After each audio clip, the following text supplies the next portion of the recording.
Action Army? It's your girl Danielle here, hanging out, representing the Call to Action podcast, representing the Action Army with my two wonderful co-hosts, Mr. Paul Denuso right over there, Mr. Billy Belford right over there, and we have our special guest hanging out with us tonight. Woo, the one and only, the current host of Collider Live, the host of DC Movie News, executive producer of AfterBuzz Tonight, the host of DC Movie News. Billy Belford already said that. The first lady of the Action Movie Anatomy. and the star of Madness of the Method, the wonderful, the talented, the beautiful Miss Roxy Striar. Woo! You guys killed that. So good. We didn't rehearse that. I can't even explain what's happening. Oh my gosh. All right. We did not rehearse that at all, I promise. That was totally off the cuff. We did that on our own. We spent so much time like setting it up. Like we're like, this is gonna be great. We're gonna list it all perfectly. Like, oh. All right. Good stuff. Welcome, everyone. We're super pumped to have Roxy here. Roxy, in honor of your bedtime reviews, all of that good stuff, I am hosting on my bed tonight. So I am all cuddled up, hanging out. Just for you, girl. I'm jealous. Yeah. We thought you would be. I blame Paul. When in doubt, blame Paul. Agreed. So Roxy, like I said, thank you so much for being here. Roxy, you are definitely one of the most hardest working people on the internet right now, no doubt. You are producing for AfterBuzz, hosting the Tomorrow Show, DC Movie News, working with Collider, and so much more. And also including working with Jason Mewes in Madness in the Method. So Roxy Striar, tell me, how does it feel to have an IMDb credit with Stan Lee? Yeah, that's fucking cool. I gotta say that one. Like, it's his last on-screen performance, and I'm in that fucking movie. Yes. How crazy is that? Like, that's amazing. I just can't with that. I mean, I have the smallest role ever, but who cares? I'm in a movie with Stan Lee. It's the last movie he's ever in. Like, what? Crazy. The man known for small roles. You have a small role. It's perfect. It works together. Yeah. Synergy. We both have cameos. I honestly, like, I wish that I could have worked with him on set, but I did get to meet him a couple of times, and he is the nicest. He also guested on the Tomorrow Show, which is one of the shows that I host, and he is a doll. Was always so sweet.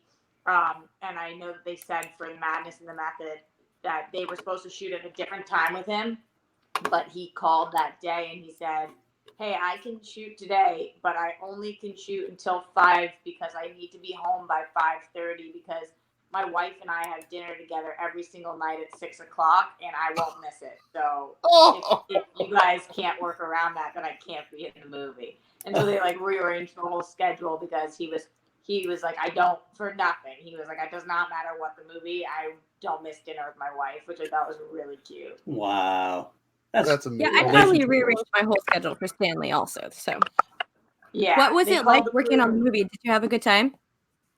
Yeah, definitely. I mean, it's crazy because we shot my scenes 2 years ago, over 2 years ago at this point.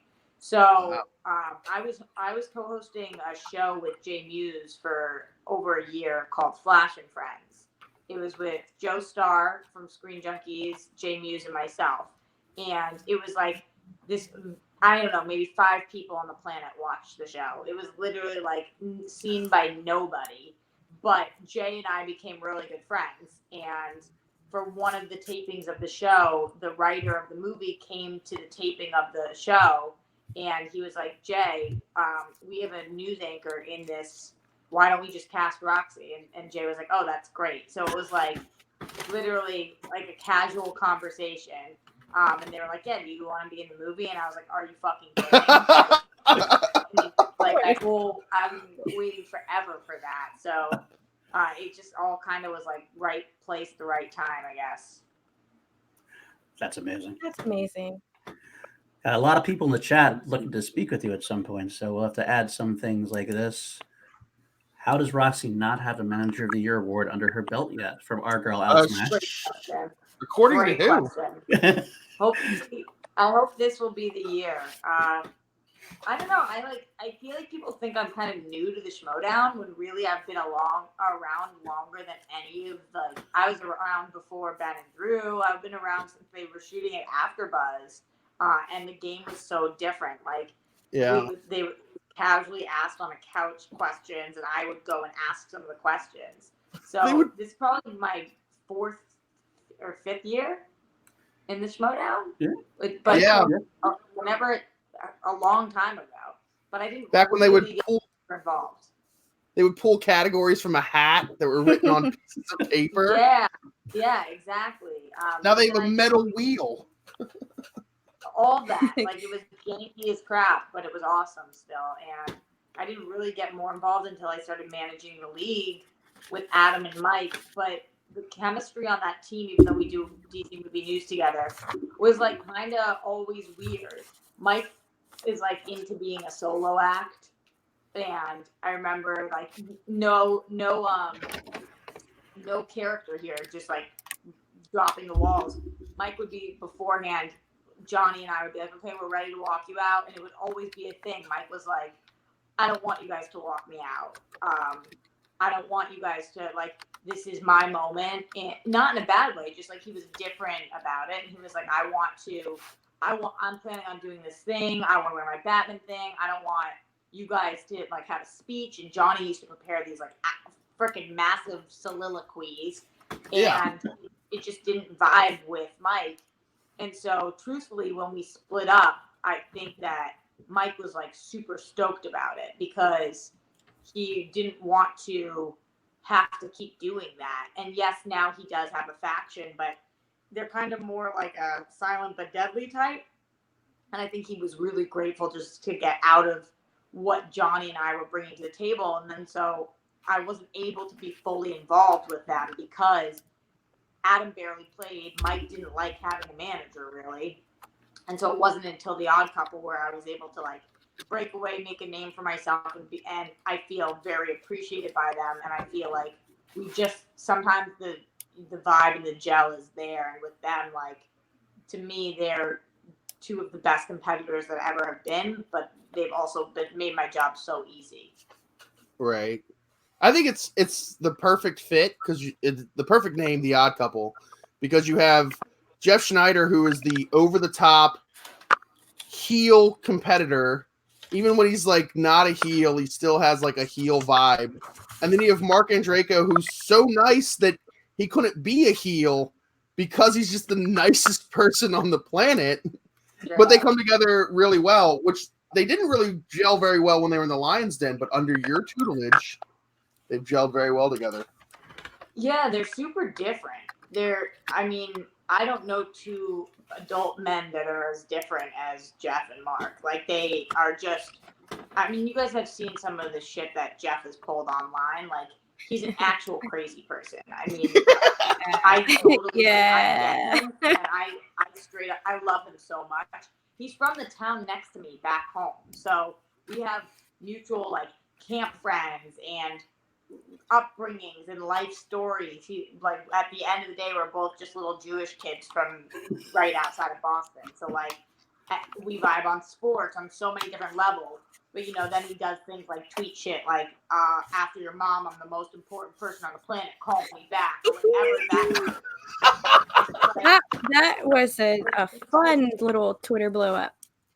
Yeah, but like, you sit and you put that friend where you put your head in your hands and you're like, wow, you're such a good guy and you're so awesome. Why do you do shit like this? Like, it like drives me. It's like, why? Because I know his heart and I know who he is. But like, I feel like he doesn't let the world really see that all the time. And he really is like kind of a sensitive dude also. So, in a recent match, I think spoilers are up now, right? Yeah, you're good. The spoiler ban's over. The only thing that we're not spoiling is the Shire Wolves match. That's the only thing. Okay. So in the most recent Mike and Jeff match, I don't know if you guys saw, because I didn't go back and watch. I don't know how much they showed. Jeff was like flipping out. He was down by 1 point, and Jeff was like full blown, like, Rux, come here, and like panicking. And I went over and I was like, what's going on? And he was like, he's killing me. I'm getting blown out. I'm a loser. Like, he's literally like flipping. And I'm like, Jeff, dude, you're down by 1 point. Like, and even when Jeff was up by 1 point, he was like, he's killing me. And I was like, oh, Jeff, you're up. Like, he has, for some reason, he's really seriously one of the best players that has ever played. I don't think anybody could say otherwise. But he lacks that confidence in his game.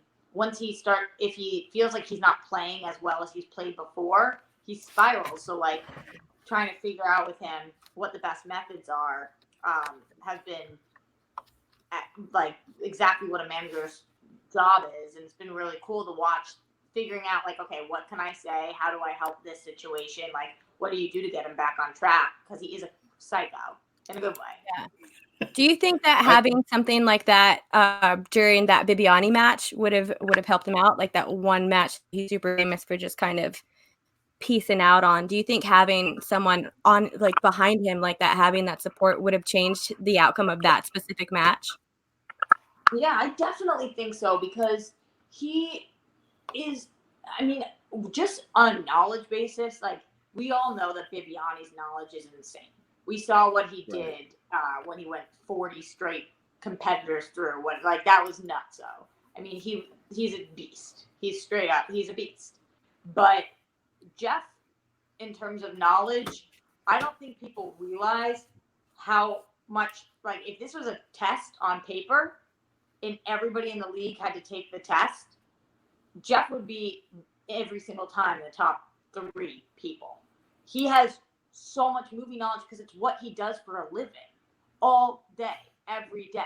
All he's looking at are the trades, and especially anything that's come out in the last 15 years, it's like game over with him. So for him, it's never really about the knowledge. Yes, there are some categories he's worse in than others, but it's about, for him, it's a mental game. And it's not other people that can get in his head. It's him that gets in his own head. He's just playing himself all the time. So I do think that this is why having a manager actually makes a difference. Depending on who your manager is. Like, there's some of the managers in the league that take it really seriously and they, like, put their players first and take care of them. And then there's Finstock, who's on the other end. Enough said. Enough said. So I was going to say, an interesting rivalry that you've developed this year that kind of came maybe naturally from the whole Boston-New York rivalry, speaking of managers, is your and Kaiser's kind of rivalry. And then now you're both up for manager of the year, and you both have players that are playing in New York. So what's that been like, dealing with Kaiser this season, and how are you preparing for New York with Jeff? So kind of two sides of that. I mean, truth be told, again, dropping all kind of anything, Kaiser is so great for the league. I love having him be a part of the league because he can dish it and he can take it. And honestly, I've struggled in the past with some members of the league who can dish it but certainly cannot take it. We've seen this with many different people. We've just witnessed this a little bit with Drew and Mike. You know, people who go at each other, and sometimes it's real and sometimes it's not, and sometimes they don't even know when it's real or not or what the lines are. So I'm somebody who wholeheartedly at all times can dish it and take it. I really believe that about myself. And maybe that is an East Coast thing, I don't know. And Kaiser is the same way. And there's nothing that Kaiser could say on air about me, like nothing he could say on air that would make me feel slighted by him in real life. So I love having him in the league because he's so fun to play with. And I can just dick on him. And I know he's fun. And, you know, it's not fun when you have to check on somebody afterwards. That's not fun. Yeah. Right. I had a heel turn, but I haven't really been able to have my heel turn because there's so many sensitive people in the league that I don't want to ruin my relationships with people because a lot of these people are the people that end up hiring me. Oh, So, yeah. So what do I do? Good point. I dick on them. I hope they can take it. Then I audition for them the next week, and then they hold that against me, and they don't cast me, which is a crazy thing to think about, but I have to. So, I haven't really, I'm a better heel than I'm allowed to be. But with Kaiser, I'm allowed to be my full-blown heel self, and so I love having him there. So as a fan of the league, Kaiser's one of the best things that happened to the league in a long time, and I really enjoy having him. Now, as his competitor and somebody who goes against Kaiser, I want to kick the living shit out of him. He's so freaking frustrating, and he's come in with some great people. That is true, but I don't know that he's proven himself as a manager as much as he has good people. Like, what are you doing to manage, though? Because I'm watching the mistakes that Smets is making, and a manager steps in and doesn't let somebody make those mistakes. That's the job. So it's one thing to be lucky and be placed with champions. It's another thing to take two people who literally bicker like crazy, who have nothing in common, and to get them a belt. Like, it's so different. It's a different job. Listen to that argument, y'all. That argument is real and makes very much sense. So really quickly, Roxy, on Collider Live, which I'm a big fan of, I try to catch it as much as I can. I don't participate in the chat, but I do absolutely love to watch Collider Live. A couple of days ago on Collider Live, you brought up Paul Oyama, the current champion, our sweet baby Paul. And one thing that you said about Paul was that his streak is hurting his career. Like, his winning streak right now is hurting his career. Do you maybe think that this could be something like a one-hit wonder type of situation where Paul is going to run through it? I personally believe that Jeff Snyder is going to win in New York.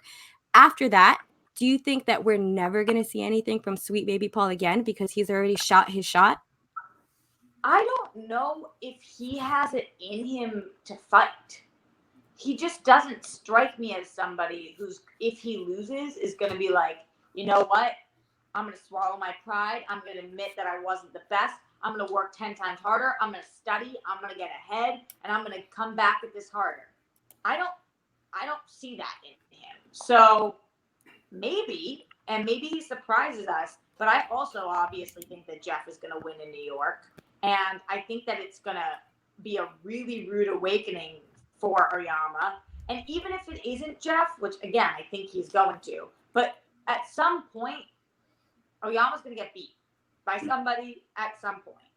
And I don't know how he's going to handle that. So I don't know if it's a one hit, but that's when a manager actually has to step in. That's when that really matters, to talk to somebody and we'll see how he handles that situation. But to talk to somebody and be like, okay, so you lost. So you're still the greatest player. Let's figure out a study strategy. Let's figure out where you went wrong. Why? Was it because of the game, or was it a lack of knowledge? Because those are two completely different things. But I don't know. I don't know if he has it in him to really get up and pick himself up by his bootstraps and be like, all right, humbling up. What do I got to do? I haven't seen that from him yet, but we haven't had to see that. So I don't know. That's true. He's young. He's young too. So you never know how that, this comes to a certain maturity level. Not saying he's immature, but when you get older, you kind of get a little more resilient about it. You might not have to have had to face anything in life like that. So absolutely, it's the same thing with Chance, by the way. That all the young kids in the league, I don't see necessarily that grit, that fight. I don't see that. The one time we saw maybe a little bit of grit with Paul is in the Dan Murrell match. He's losing heading into the speed round. And a lot of people, I've seen seasoned veterans, they get behind Dan Murrell and they almost pack it in. They still try and they try their best, but it's you can see the defeatistness in them. And Paul, to Paul's credit, he didn't do that. He tried to steal everything he could in the speed round so that he at least had a chance at the end, and he ends up winning the belt. Yeah, I think that. Do you guys remember that video that came out a few years ago, maybe 10 years ago at this point? Honey Badger. Oh yeah. It was Honey Badger don't give a fuck. Honey Badger don't care. Yeah, that's right. Old internet. Woo! That's Oyama. That's him. Because it's in that moment, he lacked humility so much that he didn't even realize the position he was in. He didn't even think, like, it wasn't processing, wow, I'm behind Dan Murrell, the best player of all time. I'm going into the speed round. What do I do? I think he was just so cocky. He was like, so I'm behind. Yeah. I'm gonna win anyway. Like, and he just like barreled on through. But that's different than having an L on your record. Right. Yeah, that's very true. Very, very true.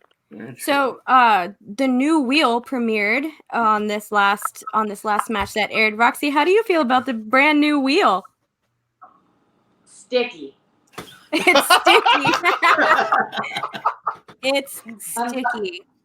I'm glad that there is one, but it makes me nervous. Like, I spun it, and it kind of trudges along and gets stuck sometimes. So, do you feel like that's part of a strategy because you get so used to, you know, the hand mechanics whenever you're spinning the old wheel, and now you have this new wheel, or just when you're getting used to a wheel, that sort of where you want it to spin and how you want it to go? Do you feel like that kind of turns into some sort of a strategy? truthfully, I know players who try to like start with one thing on top and then spin it from there and think about where that goes.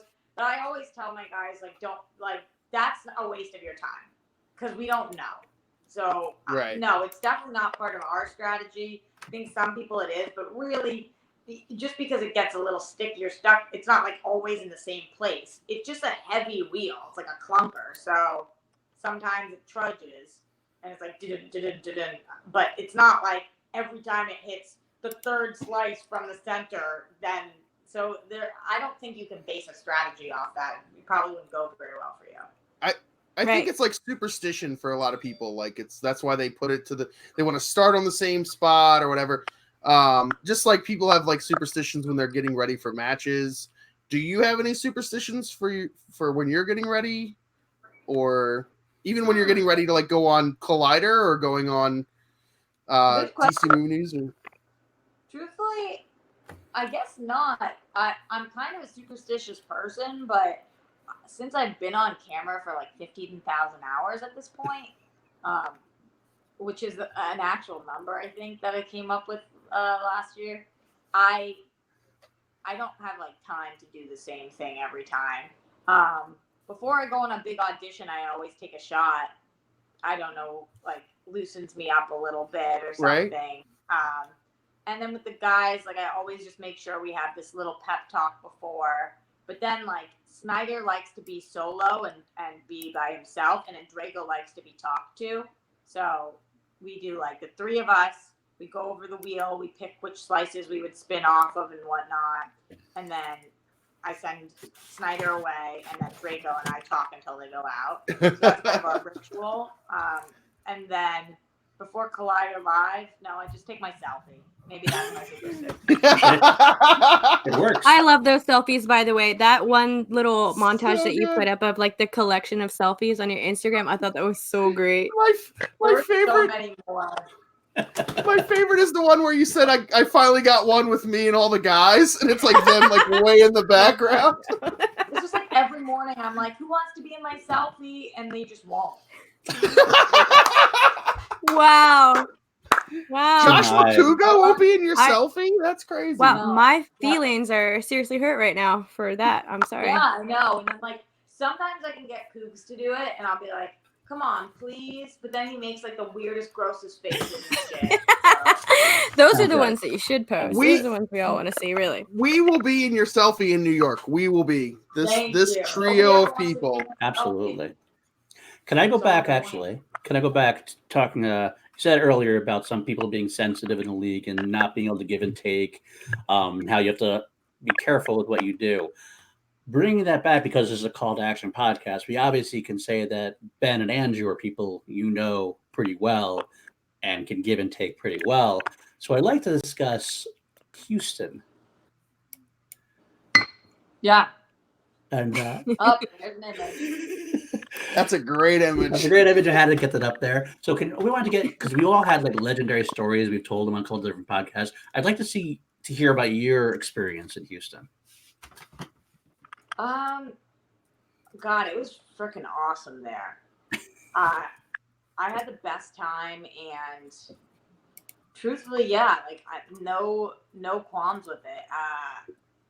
It was wild. Though my one thing that I didn't know is that I was coming out on a ramp, and I had these dope ass heels that I wanted to wear, but they were too steep for the ramp, so I had to end up wearing sneakers, and I was pissed. Boo. I had like my famous meltdown before. I was like, why didn't anybody fucking tell me about this ramp? Going full heel. Yeah. Because she wanted to wear her heels. Totally she understandable. couldn't go full heel because of the ramp. Yeah, and so, but they like nobody takes me seriously anymore. They all just were like, "Sorry, dude, put on your sneakers. Who cares?" With the outfit. So that was that, and then I mean Booker T was awesome, like so cool. And then yeah, it's been interesting, like being a hashtag guy girl and having all of that go down, and everything with my relationship with Ben being so public, and then simultaneously having this that we do in the Schmoedown and like art imitating life, imitating art. It's been kind of a little bit of a wild ride, but yeah, I love it. And like, I don't do anything, I'm not forced to do anything or do anything that I don't want to do. And truthfully, like the whole guy girl thing was an angle that came from me. That was not a Christian angle. Guy and I have been friends for a really long time. I think he's awesome. And Guy and I have also gotten into it 1,000 times. He, by the way, is somebody who cannot fully take it. And so when you're thinking from a strategic point of view, I was like, okay, what side would I rather be on? Somebody crapping on him or somebody supporting him for our friendship and our relationship in life? And he does a lot better with being supported. So,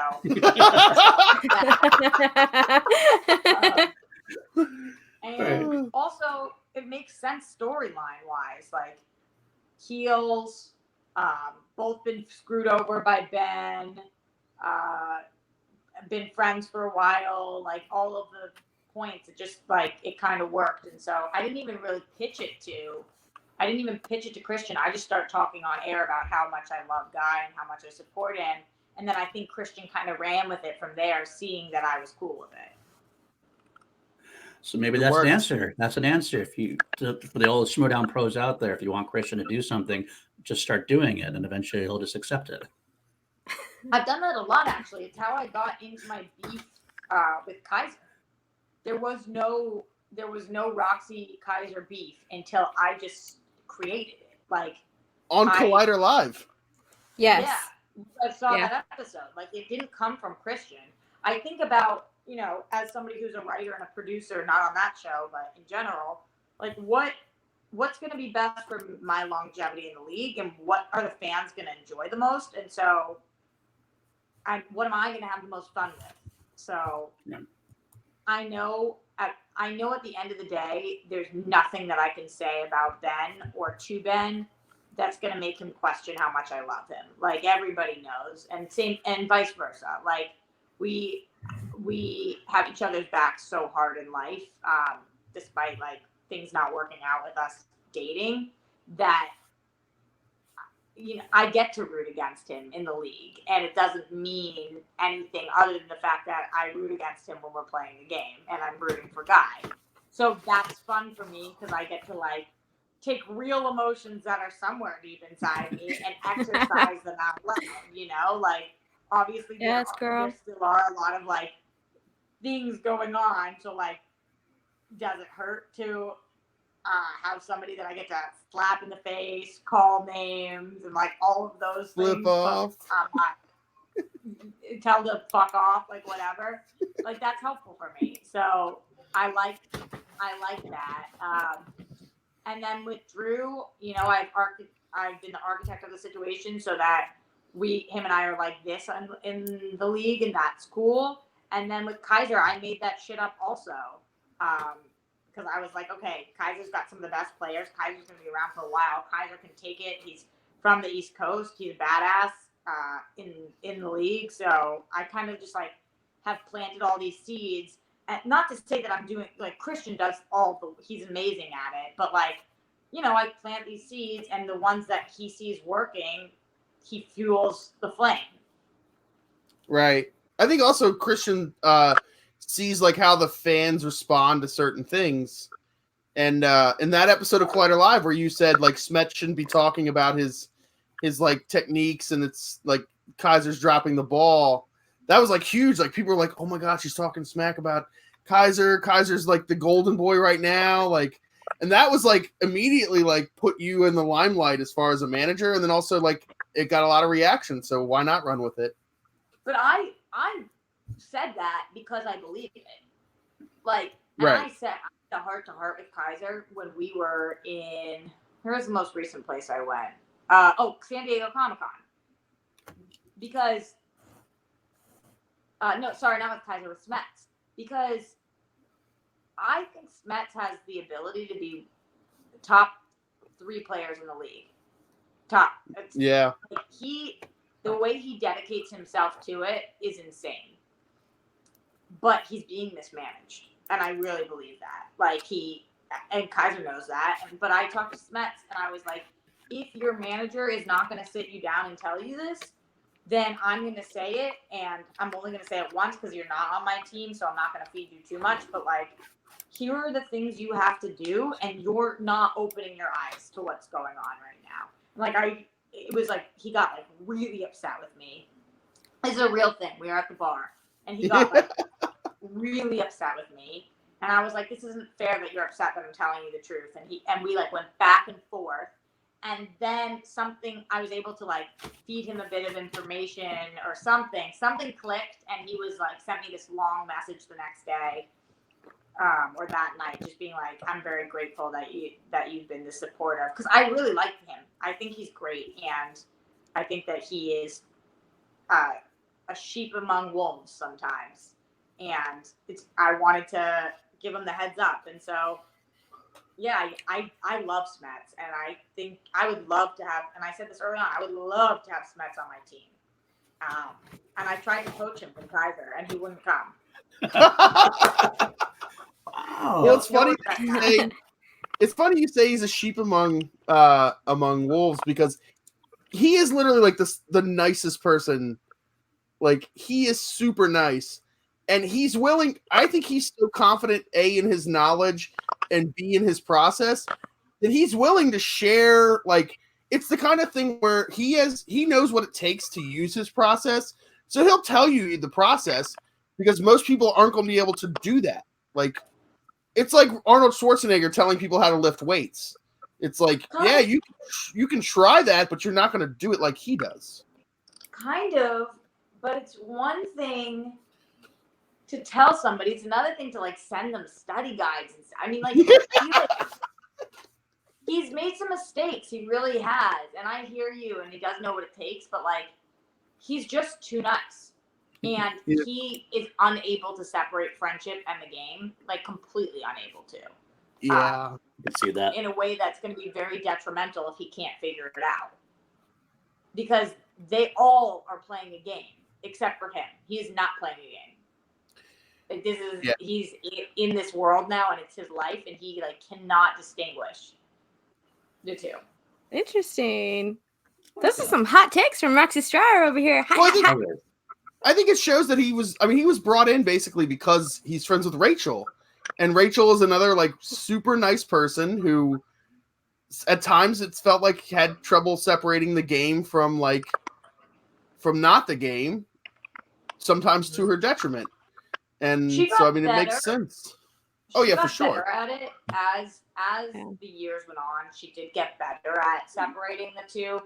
Because even, like, I had a hard time when we went up against the Shire Wolves the first time.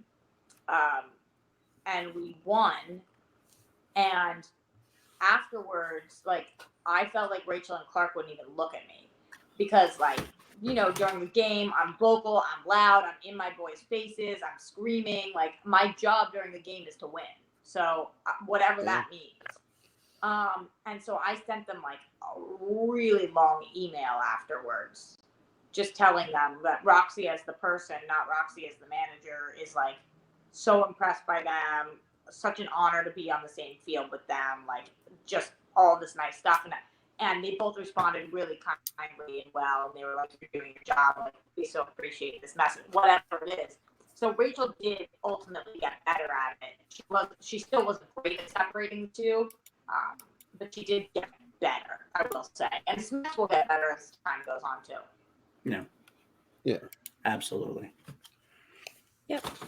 So great. So Roxy, I'm a big fan of watching you interview people and watching you on Collider Live. One of my favorite things that you do on Collider Live is you never ever let anyone off the hook for a comment. Like you're always quick to say, well, what do you mean? Like if someone asks a question or just has an offhand comment and says like, I just don't like that, and everyone else gets away from it, you were very quickly to come back to the, well, why didn't you like it? Tell me specifically, why didn't you like it? I think you've always been really great on the camera. Do you feel like you've always been pretty natural on the camera, or do you think it's something that you've actually had to work at and run through with yourself?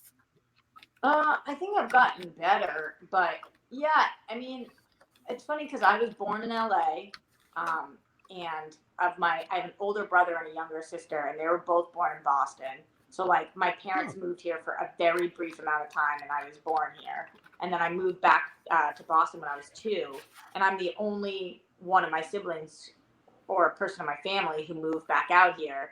It was kind of like LA was in my blood, and I don't know, like I started taking acting classes when I was 3 years old, and every year for Hanukkah, I would ask for a video camera or monologue books or whatever it was, and I was in a theater troupe from 4th grade on, and I was in every high school show and putting together like music videos and whatever. So I definitely always felt comfortable in front of the camera, like probably more comfortable there than not in front of the camera. But then hosting was such a different beast because what I had been doing my whole life until I started hosting was being somebody else. Being yourself is like such a different thing. So that was where the weird transition. It wasn't as much being on camera that made me nervous. It was more just like letting the world see who I am and saying that it's okay if you like me, it's okay if you don't, but this is who I am. And that took a really long time. I finally do feel like I am fully there with like, I mean, you guys see all the shit that I get. Like, I would say a lot of people do like me, but a lot of people don't, and that's fine. But I receive, and I say this statement, they don't think it's necessarily true, but I know it's true. I, by far and away, receive more crap than anybody I work with. By far. Like, way more That's than insane. Christian, way more than Ellis, way more than Josh. Oh, on Collider Live? Oh, yeah. For sure. And going over to Screen Junkies, too. Way more than Joe, way more than Roth, any of them, more than any of them. And in the Schmoedown, probably still the same. Like, everywhere I am, I'm receiving more crap than anybody else. And maybe that's just from my perspective, but I really think that's the truth. And that's okay with me. So that, as long as I can find a way to maintain that, because, you know, I do hear that it wears on people, but like as of right now, it seriously, truly is okay with me. I think that is what makes me feel comfortable being me, because like, what's the worst that can happen? People don't like me. Okay, people already don't like me. That's a great way to put it into perspective. That's awesome. Especially when you're on the internet and you have a bunch of random people just spewing their stupid opinions online in stupid random comments and stuff like that. So I do think that you take it very well. I do very much enjoy your interview style and all of that good stuff, and your live streams. I love watching your live streams. I'm a Patreon supporter. I do love to watch your bedroom reviews and all of that stuff. Really quickly though, what the fuck is a Vinny raid? Oh, a Vinny raid. So I don't know how somebody does this. Do you guys have Twitch? Do you ever go on Twitch? I've I been know on of there Twitch and I before. know of raids and stuff like that, but like, is this this Vinny person? Is this someone who you know specifically? You said you didn't know them on the live stream today, right? No, this is a guy who is a fan of mine. His handle is original151, and he is a supporter of mine. I don't know. I didn't know him before, but keeps happening on the live streams. Like, I'm making friends with all the people on my live streams, like you guys, like anybody who pops in. Like, there's such good people in there. And he has a YouTube channel that has, like, I don't know, 150,000 subscribers, and he is a gamer. And so when he streams before me, he raids my room. So he tells everybody after he's done to come drop into my room. And they Oh, wow, all that's do. awesome. Yeah, it was really cool. And like, one of the people who dropped in today, like, I had no idea who it was, and they super chatted me $100, which is like, Yeah, I saw that. You sure it wasn't Which for Jake me is, like, Iacovetta in disguise? like, I was so lucky though, because like, I just had to buy this new computer because I'm broke. Like, I'm lit. Like, I can't explain like how much I need that right now, and so that was so cool of him. And like, I don't know, it just keeps bringing up good things. Like, that's how I met that guy Tyler Nelson, who wrote and directed Peanut Butter Falcon.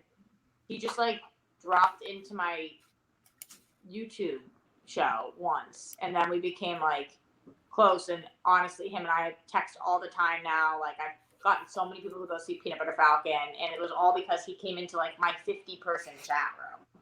So That's amazing. I'm kind of digging the That's live super streaming. cool. I wish I had started it earlier. It's been cool. We're definitely digging the live stream too. In fact, a bunch of us, we always try to come over, and you and Ben have been doing a lot at the same time. So we're trying to like hit you both to say, but we've had some people who are I definitely choose Roxy every time. Me too. Definitely.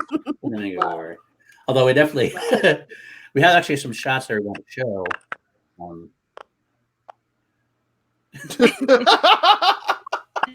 What am I doing? You're trying to pronounce Jake's name. Iacovetta, Yokovetta, Yannikovetta. Well, why is there an I there? We don't know. Italian? Like, weird. We also had another one from recently. Let's see this. It was one. probably a Y originally, but like when they came to Ellis Island, they didn't write the Y the whole way, and they thought it was an I. Who knows? This is like my story. They're dropping the I, the Denuzio versus Denuzio. We both super chat at the same time. We both come at the same time. Both have names that have dropped vowels, and I don't know. But Yeah, twins? Maybe we are. I am adopted, so. Yeah, at least you have you have trouble pronouncing these weird names like Iacovetta and Denuzio. The dude who's dead to me over at Action Industries can't pronounce Belford. He changed it to Bedford like half the time. What a loser. What a loser. Well, Oh, yeah, there we go. That was a great day. Oh. And then there's one more I want to show. We actually got one from tonight, and this is for Jake Iacovetta, who is in the chat. I don't want to break your heart, Rox. Big super chat supporter. I don't want to break your heart, Rox, but I have to do it. I have to do it. What?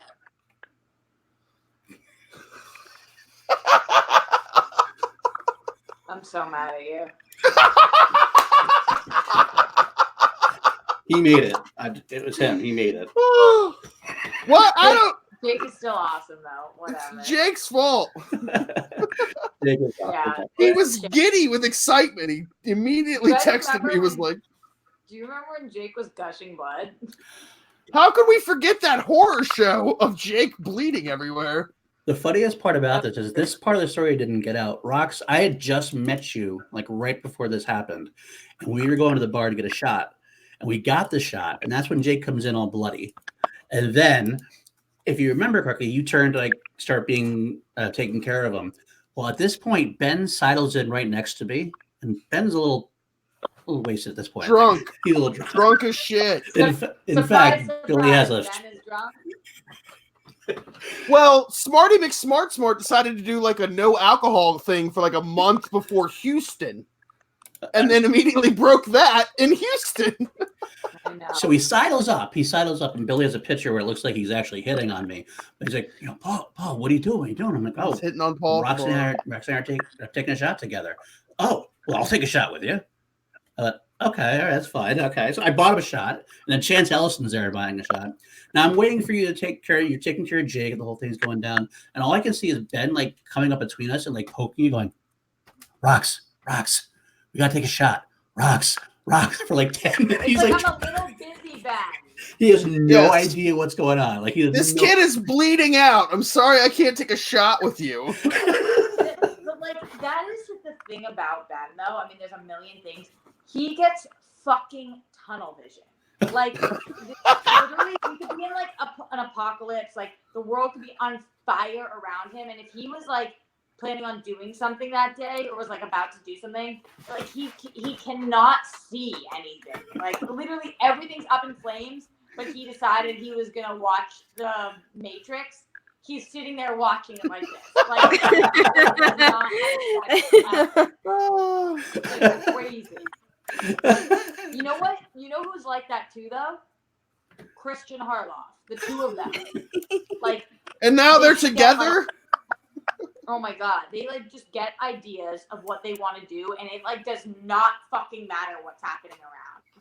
They just like, well, anyway, I'll be like, Ben, it's on fire. We gotta leave. He'll be like, but what? The main? I'm watching something. Like they just cannot. Oh, that's awesome. I have a story from Houston that this is before the bar or anything like that. So Paul and I picked up Andrew Guy at the airport for Action Industries. And we should cut in first, Billy, real quick, not to interrupt. We should mention the fact that we were waiting for Andrew and Christian to come off. And who do we see first at the airport? Lo and behold, John Roca. John Roca. And who immediately goes into like greet the fans mode because I called his name out and he's thinking it's like Schmoedown fans, so he like, turns around all outlawish and then he sees us and he's like, oh, it's fucking guys. He'll be along in a minute. But so the story. Wait, go ahead, Rox. What were you gonna say? Roxy. Oh yeah, Roxy, go ahead. Like John and I have found an understanding recently, and like we're good finally. But like he sometimes is just the worst with his freaking attitude. Like it's okay that somebody else is a fan of somebody, not you. Like, okay. I'm gonna leave now. Bye. Why are you a big Roca girl? No. The exact opposite of that, Roxy Striar. I am the most anti-Roca fan in the entire league. Yeah, no, he's tough. I mean, he's a great player and he's great for the league, and he's somebody that you either love to love or love to hate, and that's what the league needs. But at the same time, like, woof. Just yeah. So we picked up Andrew and we took him to his hotel, and there was like a problem with his hotel room. Like they couldn't find his reservation or whatever. So he's trying to find the email from PJ Campbell where PJ Campbell had sent all of the, I guess, confirmations to everybody or something like that. And at this point, we didn't know you were going to be in Houston or that Robert Meyer Burnett was going to be in Houston. Oh, I fucking know this story. So Andrew's looking through it, and we see your name, and Paul's like, "Wait, did that say Roxy? Roxy's gonna be here!" Paul and I both are cheering in the hotel. Like nobody who works there has any idea what's going on. We're like, "Roxy, yeah!" I gave him so much crap because I knew that you guys found out, and I was like, "Oh my God." But I saw that night after you guys were there, I got in with Ben, and we saw Robert Meyer Burnett. Do you guys know this story? No. So we walk into the hotel, and Robert Meyer Burnett is in the lobby, hammered, by himself, screaming like a madman. And we see him, and we're like, "Yo, what's up, man?" And he was like, "I just broke into NASA." we were like, "What?" He takes out his phone, he starts showing us pictures. He had jumped some fucking fence to go to NASA. What? This really happened? I don't even know.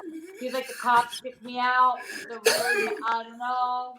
Just lots going on. Just going like literally slurring, like so drunk by himself. I see him next day. The next day is the event. I see him, and he literally came up to me and was like, "Hey, I didn't know you were coming to Houston." And I was like, "We literally spoke for an hour last night." And he was like, "What?" And then I told him, I was like, "Yeah, you jumped the fence at NASA." He's like, "That's how I have those pictures." And I had to fill him in. He was so drunk. That's how I have those pictures. Oh, Yeah. Crazy.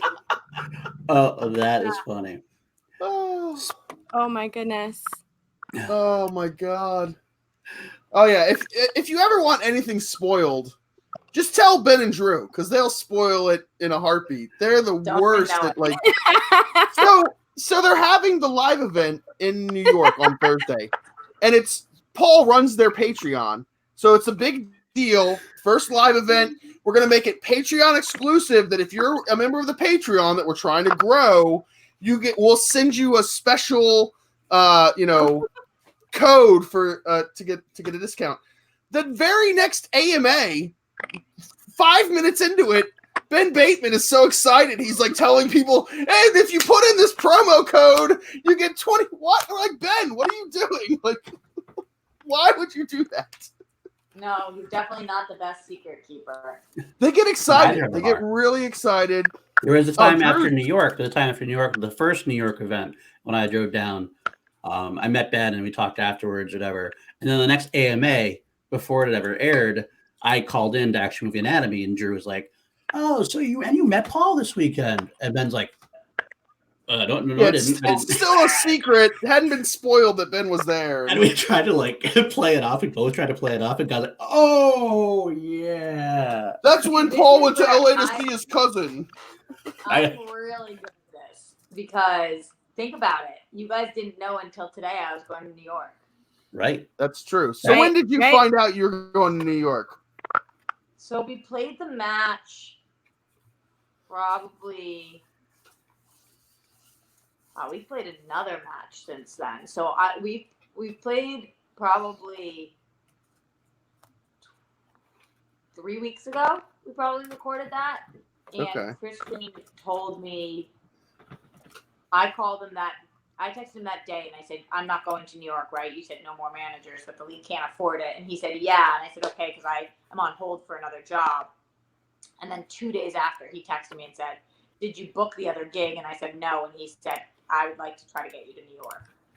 So that was like 2.5 weeks ago. It sucks you didn't book the gig, but we are so excited to have you in New York. Yeah, I'm excited about it too. Yeah. I'm excited about it too. I just like what I said to Ellis, was like, I get it that the league is pressed for money right now, and if they can't send me, they can't send me. But like, if the status is going to be that managers no longer fly to live events, then I really can't do my job. Like, not the showy part, not the like, again, the Finstock aspect of it all, where it's like what it is, but like if you want me to really be the manager of these people, I can't do that because my guys go to a lot of live events. I can't manage them if I'm not there. So like, especially with Snyder and him going up against Oyama, and Kaiser had already decided he was flying himself there because he's from there. So like, he was like, "I'm gonna go no matter." That would have been just such a disadvantage for Snyder. Absolutely. Right. I was actually going to say that. Especially saying. I thought we're doing it twice now. I was thinking before, I was like, Paul's going to win this match. I think Paul's going to beat Jeff. And then because you weren't going to be there, because I thought Jeff would kind of get a little psyched out. But now that you're here, you're going to be in New York. This match becomes a hell of a lot more interesting to me. Yeah, my opinion on. Go, Roxy. I'm sorry. No, that was it. Just it's going to be interesting. I think it's going to be a nail biter because it's definitely not an easy match for Jeff, but Jeff is better at the game. So hopefully, I'm really hoping that this one works out. I don't know where Jeff's head is right now, to be honest. I think Jeff looks at Oyama like he's scary, and he should look at him that way. But absolutely, I would be more afraid if I was Oyama than if I was Jeff.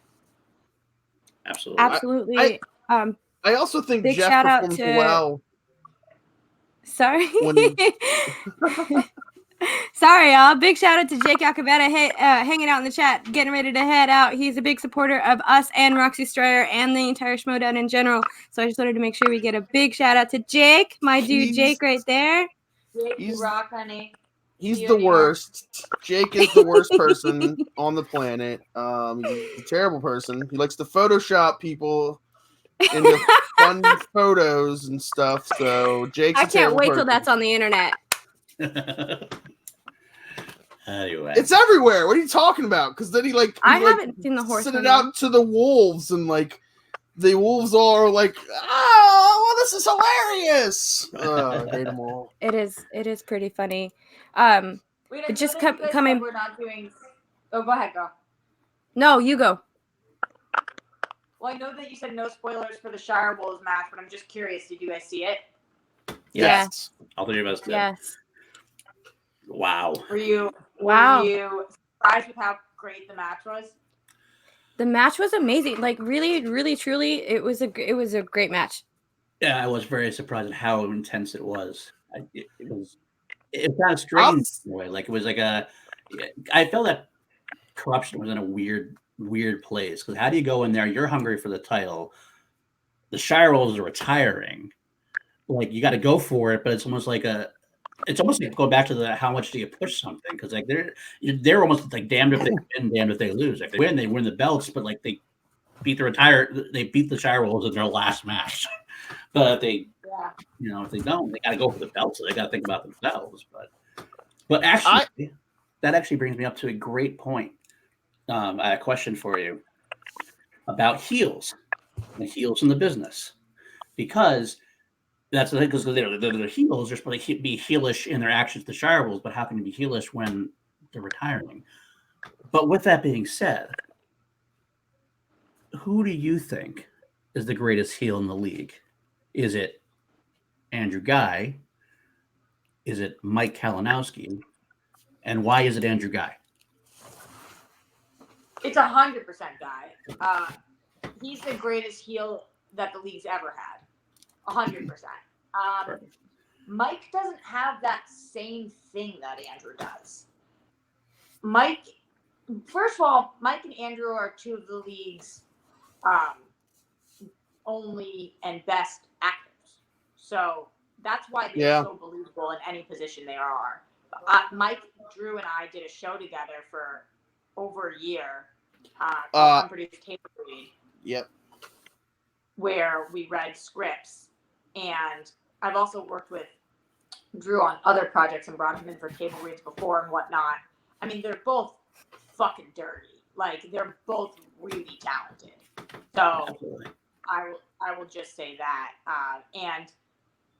Only because I've worked with Drew slightly more, but I'll tell anybody who asks. I mean, I think that he is like literally going to be a massive, massive star. Like massive. I've seen him in so many different like kinds of roles. He's so talented. Like it's not even up for debate. He's really, really good. He's an excellent performer. So my mom came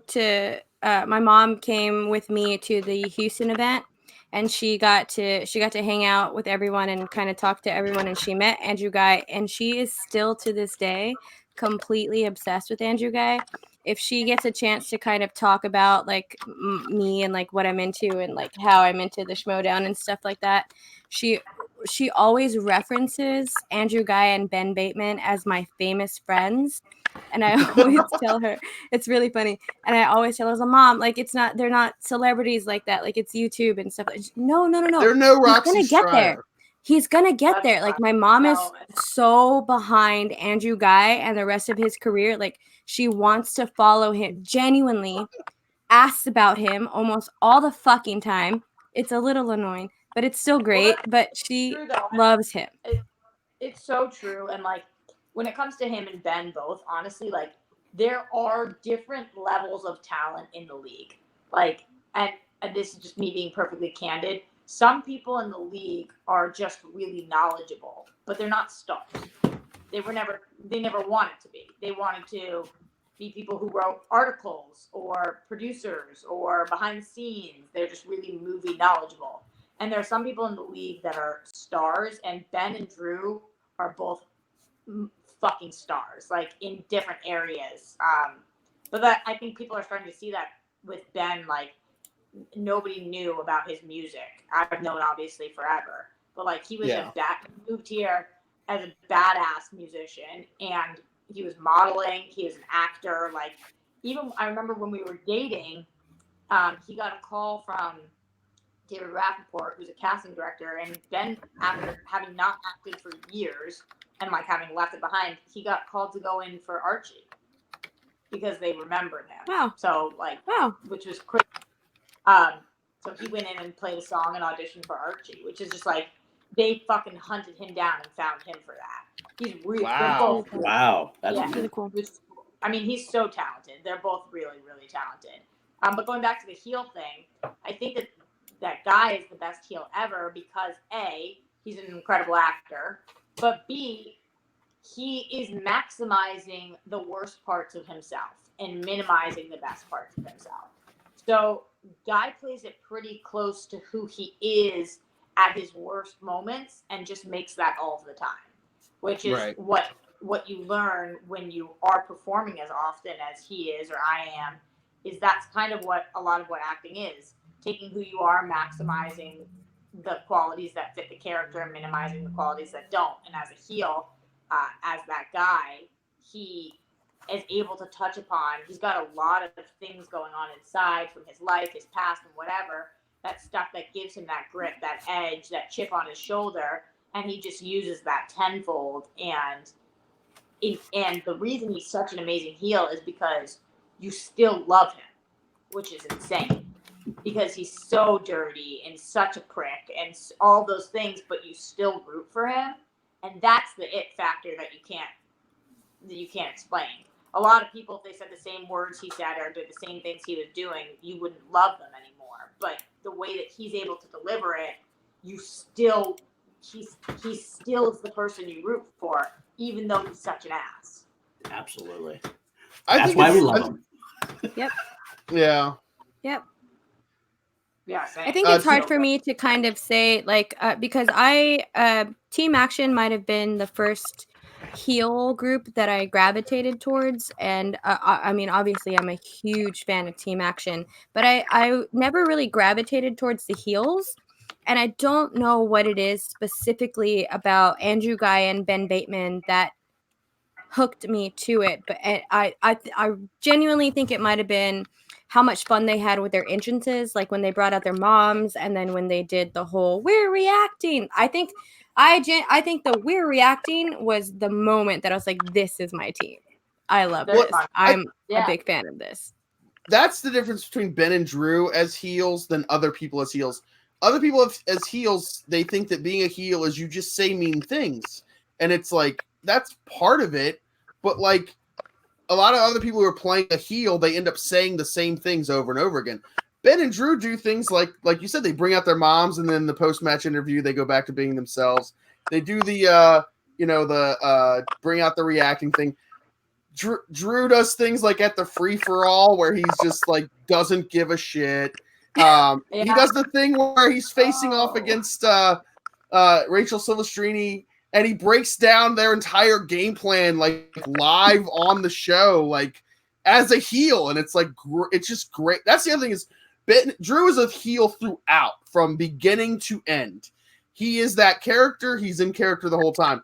A lot of other people who are heels are like, I'm a heel, and then as soon as the trivia starts, I'm just gonna do trivia. And that's the difference between them. Absolutely. I got to ask that, actually, speaking of that. I know Guy has a lot of antics. Like, I love when during his match with Dan Murrell, he's yelling at the audience. He's doing everything.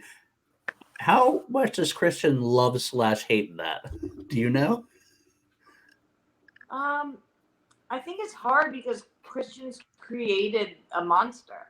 Like he's fed this beast, and he wants Drew to be as Drew can be, but then he doesn't want to deal with the backlash, which I get. So Right, makes sense. I think he has a love-hate relationship because he knows how good Drew is for the league, and he knows that he is the best heel of all time. But at the same time, like, you know, with like what's happened with Drew and Mike, or like any of these people where there's like behind the scenes issues clearly, then it's time consuming for him, and he just frankly doesn't have the time. So I'm sure that's frustrating. Yeah. Yeah, Richard Jarvie points out in the chat that he was a fan of Ben and Drew a year before they even went on the Schmoedown. And he was already built into their fandom, so it was super weird to see them heely because I was used to them being super nice. I totally agree. I've been a fan of the Popcorn Network for a little while, and watching them on Action Movie Anatomy was what also helped me get into their character, and it was very much fun to see them transition over from that into the Schmoedown and stay heels. Yeah. And I think Ben is still trying to be a heel while trying to transition over to face. Ben will always be a heel to me. Sorry. Yeah, he like is trying to be a face, and it's like he's not capable of it right now. No. Wants it every time when he does his interviews. He dips in there, and you're like, he gets so in there. He wants to just start tearing into somebody. Yeah, he just like cannot be a face. He like can't. I feel like last year during the Anarchy tournament, he had some moments where you could see him turning face because it was the whole like every time he took his sunglasses off and he would talk about Clark or Rachel or whoever, and that was like his face moments. They haven't transitioned into this year. He joined a faction of it's the Yankees. He joined the Yankees. Like if you join the Yankees, you're not a good guy. Like if you join the Red Sox, you're a good guy. But you know. That's how the world works. Even though the Red Sox have basically become the Yankees with their like 14 titles or whatever they have in the last 3 years. But we all know that Patriots fans are the worst people in the entire world.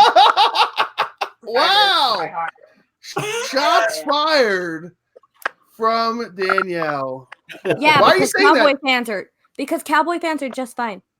But Roxy Striar also hates the Patriots, so it's all good. Right, we saw that on our live stream today. We're going to take care of this. Now we're done with that. We don't need I can't. Roxy, recently there was a post on the Movie Trivia Schmoedown Facebook page about someone who said they were like really nervous when they like came in contact with people from the Schmoedown and that they were afraid to like go up and talk to them. How do you feel like dealing with fans, and what have been like some of your more favorite interactions with fans, whether it's Schmoedown or anything else? I mean, I think that like as long as you just treat somebody like a person, it's cool. You know, like I like when I'm a fan of somebody, I'll go up to them and I'll like be a human to them, you know? Like I forget what, like if I'm at a premiere and I watch the movie and then at the after party I see somebody who's in the movie, I'll go up to them and be like, hey, great job. Big fan of your work and I thought you were amazing. And then if they're in the middle of something, then I let them like finish what they're doing. But it's been interesting because I feel like when somebody's a fan of yours, they sometimes forget that you're human, and that's where things get weird. So like I always want to talk to anybody who wants to talk to me. That's just like who I am, and I love fan is the weirdest word ever. So like I use like supporters or whatever because I feel like we support each other. But like recently, as I am working more hours and growing my following, like I will find that people will say the weirdest things to me. That like if somebody comes up to me, it's like I'm not a person anymore, which is weird. Like if I'm like sitting with if I'm sitting with a girlfriend of mine and we're like having a heart to heart, I'm like sitting crying. It's like not a good time to like not treat me like a person. You know, does that make any sense? Yeah, that makes a lot of sense. Completely. Yeah. Oh my god, 100%. So I've had some really, 99% of my interactions with my supporters have been like this, like amazing, and people are just awesome, and I've like started watching their work, and I just have really talented, cool people, so that's been great. But then I don't know, like some people think that like saying mean things to you, but then they get to call themselves a fan. Like you don't get to be a fan of somebody if you're mean. Is the point? Yeah. So right. Some of them are positive, but one of the problems I think that this kind of like the way that the Schmoedown is set up is Christian's a big wrestling guy. So there's a lot of carryover from like wrestling fans into the Schmoedown. And when you're a fan of wrestling, you scream and yell and say mean things to the bad guy or to whoever you don't like, but they're playing a character. It's not like it'd be one thing if like Mike Kalinowski is playing, you know, Killer K or whatever, and you're like, I hate you, Killer K.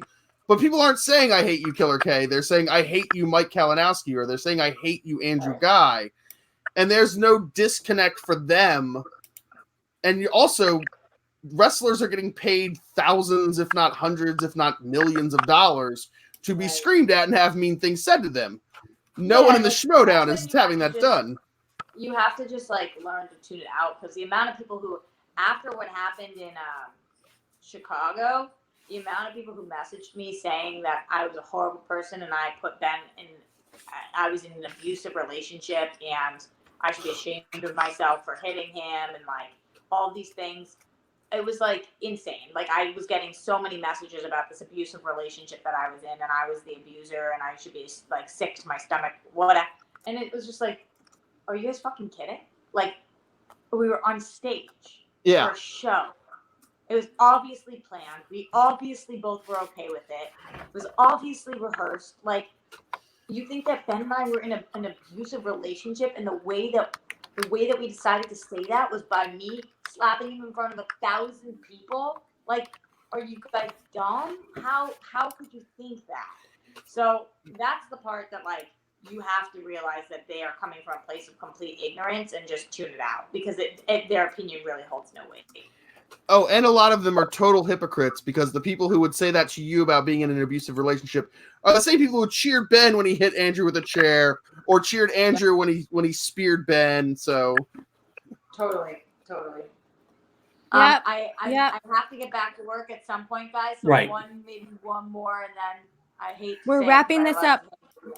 No, we are totally wrapping this up right now. So if anyone in the chat has anything that they want to ask, you better send in those questions right now. We are asking it. Send it. Roxy Striar, we are super pumped that you came in here with us. What is your favorite fan-supporter interaction? Asked James Spence in the chat. My favorite fan-supporter interaction. It's that GIF I made of her earlier today. That's what it was. That's her favorite fan supporter. I remember. I honestly don't even remember who it was, but one time I remember I had somebody tweet at me while I was on a plane, and they wrote saying like, "Holy shit, I'm sitting in a plane and I just walked by Roxy Striar. She's on my plane. Don't know what to do." And I tweeted back at them being like, "Come say hi. What do you mean?" And they didn't. And we spent the whole flight. And then I was like, weird. And I was like, okay, I can't go to sleep. I'll like, what if I'm drooling and looking weird? And then when we got off the plane, he tweeted at me saying, I like just mustered up the courage to come up to you or something. And then he came up to me and he said hello. And he was like shaking, and I was like, hey, and, being normal. And I liked that he's so respectful and sweet about it. And I thought that was really, really cute. That was like, that's so random and very sweet. Yeah, it was really cute. I remember that. Yeah. I have a lot. I mean, 99% of my stories about fan interaction have been great. Like, just the best. So, I don't know. That was one of them. Nico asks, my question for Roxy, should call to action accept dedicated to arts challenge? Wow. This is a great segue for this, Nico. So here's the history real quick, Roxy. Not even 10 minutes before we started this live stream, dedicated to art decided to call to action, which, wow. Call you out for what? Call us out for what? They're trying to challenge us to a trivia match, a movie trivia match. Call to action versus dedicated to art, focusing on on a side note, focusing on a great, charity drive, Upright, you can look into Nico's call out video for it, whatever. Roxy Striar, we are asking you this question right now as Call to Action podcast. Will you manage us as Call to Action? Oh my God, too cute. Of course. Hell yeah. Yes! We already won. You heard it here first, y'all. I would That's also the like nuke to of your challenge. We just nuked your challenge thank with you. Roxy We did not Striar. get a chance to talk about the nuke. Roxy Striar, really quickly, is there anything you can tell us about the nuke? What do you Robert guys Meyer know? Burnett. We know nothing except that you know and Christian knows, and that's it. And Robert Meyer Burnett knows. And Robert Meyer Burnett knows. The nuke is that Robert Meyer Burnett broke into NASA and stole a nuke. Let me tell you this. It is definitely the biggest switch up in the game since I've been a part of it. Wow. It's crazy. I'm not overselling it right now. Like, it's fucked up.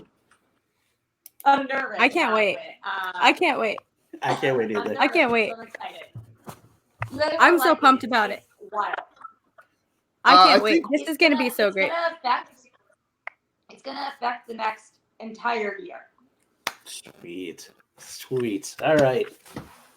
Before we go, B Lee, I think she's one of the moderators on your stream. Brandy. Yeah. She sends her love to you. I love her. Yes, thank you for coming on our stream. We appreciate you coming on here. I believe this might be your first time, maybe, that I've seen you in the chat, at least me personally. So I would like to send a warm welcome and thank you for hanging out with us at the Call to Action podcast. We love you and appreciate you very much. Best. I'm obsessed she with her. seems She's like my it. moderator. Yeah, very I much love so. her. And she's going to be Get in it, New York girl. next weekend, and she might come to the live show on Saturday. Sweet. Awesome. Because we're all going to be there. So she said We're earlier, all three of us. She said earlier in the chat, "Good job covering your feet tonight." That's what she said earlier. I've got those feet, people. I tried it. It's like I put them like in the hole. That's Roxy. As another female who is on the internet, that is real. And good job, girl. The struggle is real. I'm gonna make you guys shoes that are molds of my horribly disgusting feet, and you can just wear them like during your streams. It'll be great. That would be appreciated. Roxy Striar, thank you so much. Thank you guys. Do you, Paul, Belford, do you guys have anything else for Roxy before we head out tonight? I would ask her where we can find her, but we've already been on for like a really long time, and it would take her like an hour to list all the things. But go to patreon.com/Roxy Striar. We didn't even talk about her feature that she's going to get made. Support her for her feature. Super chat the crap out of her on her stream. All the super chats. We didn't talk about the Simpsons episode that she was just on a couple of days ago. I listened to that. I thought that was great. Lisa Kudrow was awesome. All of that good stuff. Roxy Striar, thank you so much for hanging out with us at the Call to Action podcast. Everyone out there watching the live stream, we all love you. We can't wait to get into this dedicated to art talent with our manager. Woo! Crazy. Roxy Striar is officially our manager. Don't also forget that Janine, Kevin Smets, Rachel Silvestrini, they're all also a part of Mike Kalinowski is also a part of our crew also, so that might be the third person on the challenge. Wow. Nico, be prepared. We run deep. We run deep. So Drew thank Guy's you all been so on this much. show. What? Andrew Guy and Ben Bateman are also on our team, so just a heads up, y'all. Anyway. Thank you all so much for hanging out. We really appreciate it. We know that it's late. Thank you for hanging out for my first ever Chill to Action episode. What? Might keep this on the reg, y'all. Thank you so much. Roxy Striar, do you have anything to plug or say before you head out, babe? No, just everywhere at Roxy Striar. That's where I tell the people what I'm doing. Awesome. All right. Thank you guys. Y'all know where it is. Y'all know where we are. Y'all know where we are every week. You come and hang out with us at the Call to Action podcast. You can find Ben and Drew on their Action Industries YouTube channel, the podcast, the Facebook page, all of that good stuff. You can find me at Lady Loston on Twitter. Y'all know what that is. Y'all know where I am. Paul, where can we find you? I'm Paul_Denuzio on Twitter and Paul Denuzio on Instagram. And you can talk to me on the Team Action Patreon. I tend to run that and Got a lot of cool stuff coming up there. Thank you, by the way, Roxy, for calling me out. That one AMA episode about me being. She doesn't remember doing that. She's Appreciate forgotten that. you, Paul. Yes, she does. Yes, she does. Thank you. So that's Belford, what's up, dude? Where can we find your loud ass at? You can find me screaming in live events for the Schmoedown, screaming my head off, or at Mr. Billy Belford on Twitter. I am Christian Harloff's favorite fan because I went full Belford in Houston. So okay. Yeah. I might be doing that in New York. We'll see what happens. I mean, if Jeff Schneider wins the belt and Roxy Striar solidifies herself as manager of the year, I might go full Belford in a positive way this time. Okay. In a positive way. You can catch us all in New York. Please, everyone who is watching right now, if you're a fan of the Call to Action podcast, please hang out with us in New York. Come up, say hi. We love you. We all love you. We'll be there Thank you starting so much, y'all. Thursday. Don't say hi to me. Don't do it. And here we go. And we're ending now. So goodbye. Bye. All. Goodbye. Bye. Countdown.